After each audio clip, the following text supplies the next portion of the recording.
Looks maxing starts on good parenting and bad parenting. Maaari ding maging pogi ka kung tama ang pagpapalaki sa'yo ng magulang mo at inaalagaan ka ng mabuti, o maging pangit ka kung di ka inaalagaan ng mabuti, inaabuso ka ng magulang mo at di ka mahal ng magulang mo kaya ka pangit nung lumaki. Kaya importante ang role ng magulang mo sa looks maxing mo, kasi kahit di mo nadiskubre ang looks maxing, maaaring concern sa iyo ang magulang mo sa iyong health kaya ka lumaking pogi. Explain ko pa sa inyo, may apat na klase ng parenting style. Ito ay authoritative parenting, authoritarian parenting, permissive parenting at neglectful, uninvolved parenting.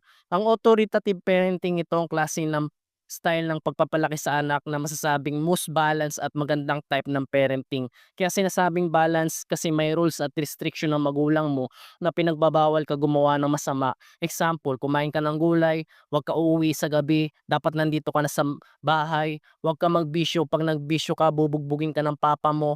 At ito ang mga magulang na pagkatapos disiplinahin ng anak o paluin, pinapaliwanag nila sa anak nila kung bakit. Sabi sa anak, "Kaya kita pinapalo kasi ayaw kitang lumaking magnanakaw, kaya 'wag mong nakawin ang laruan ng kalaro mo," etcetera. Parehas may care at concern sa iyong health at restriction ang pagpapalaki sa anak sa ganitong style.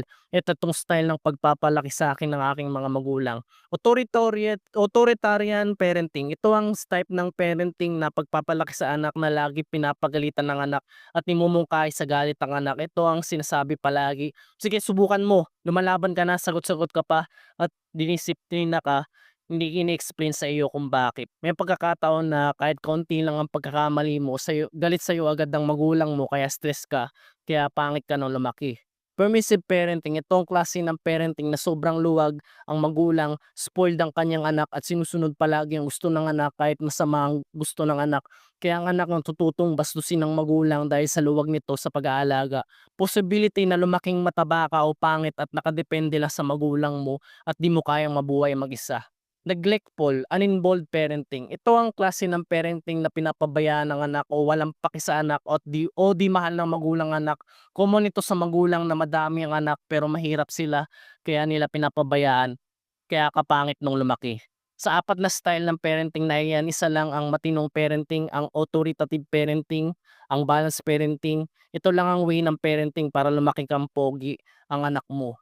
Kung 'di maayos ang pagpapalaki sa'yo ng magulang mo kaya ka pangit, makakabawi ka naman sa looks maxing, pero 'wag kang magtanim ng sama ng loob sa magulang mo pa rin 'yan, utos pa rin ng Diyos na igalang natin ang magulang natin para lumaon ang buhay mo dito sa lupa.